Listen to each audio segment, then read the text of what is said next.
Hello, my name is James and I have autism. I make videos about autism and how people can cope with the various challenges, debunk myths, and expose the reality of what autism really is, so everyone, including NTs, neurodiverse people, can reach our fullest potential. In this video, I talked about how people on the autism spectrum often struggle when it comes to talking on the phone.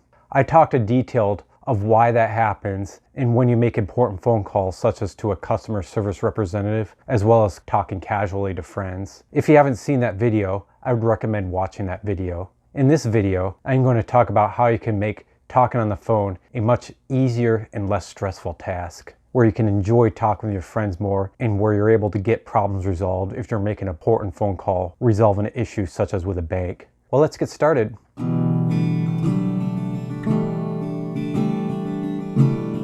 Well, in this video, the struggle of talking on the phone wouldn't be complete without a list of tips and strategies that could help make talking on the phone easier. The first thing you can do to make talking on the phone easier is writing down a script of what you want to say in advance. Visualize yourself on the phone with the other person on the other end and think about exactly what you want to say and write it down. Writing what you want to say down will make it easier to free up your ability to think about other things when talking to that person. The second thing you do is prepare yourself for future possible questions the person on the other line will ask in advance, so you won't be thrown off guard when they ask those questions. If you're going to talk to a customer service rep about a specific issue to be resolved, think about the possible questions they will ask you so that way you're ready to answer them clearly.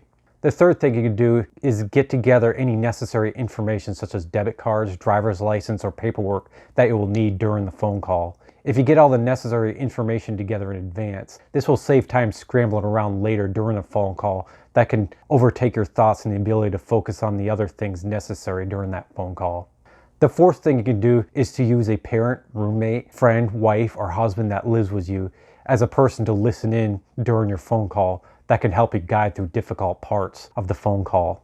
For example, if the customer service asks you questions you could not hear or simply don't understand immediately, that other person can help you. Furthermore, an extra set of ears can also reduce the chances of missing important information you may not realize you've missed. The fifth thing you can do is have a parent, roommate, friend, wife, or husband that lives with you to make the phone call for you if it's a type of phone call where they can do it and they're willing to do that. If you're married and really struggle when it comes to taking phone calls, such as about your finances, maybe this could be something your husband or wife can do better and would be more than happy to take over that role more while you take on the weight doing something else you're good at, like cooking. The sixth thing you can do is make sure your phone is charged. There is nothing more frustrating than making an important phone call and trying to listen to the other person on the other end when your battery life indicator keeps beeping, or worse, your whole phone dies. So while you're prepared to make an important phone call, give your phone a charge while you're at it.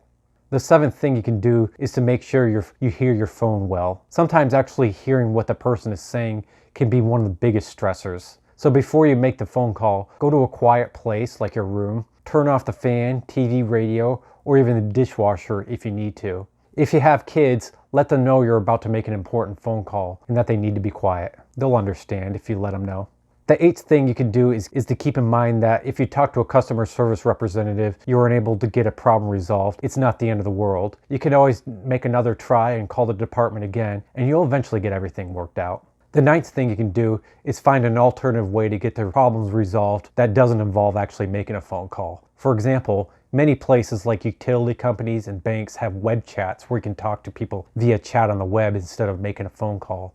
The 10th thing you can do is if you feel really stressed during a phone call and feel like you don't know what to say and you're worried you're going to be embarrassed, you can always lie and say the battery on your phone is about to die. You can tell them your phone is about to die, and then about 5 to 10 seconds later, you can hang up your phone and shut it off for a few minutes. If you can't turn off your phone, you can always say you're losing reception and then mute the phone. And the 11th thing you can do to make your phone call easier is to just simply relax. This may sound easier said than done. However, just realize that making a phone call isn't as bad as you think, even if it's stressful. Keep in mind, the more you relax, the easier it will be to think, problem solve, comprehend what the person is saying, answer any questions, and get the problem resolved.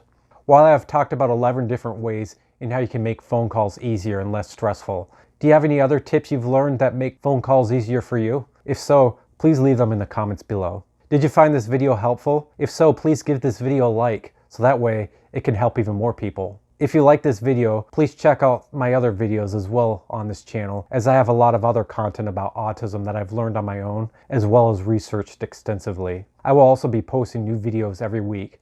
Please stay healthy, safe, keep being informed, embrace your obsessions, and most importantly, love yourself, because love is the way.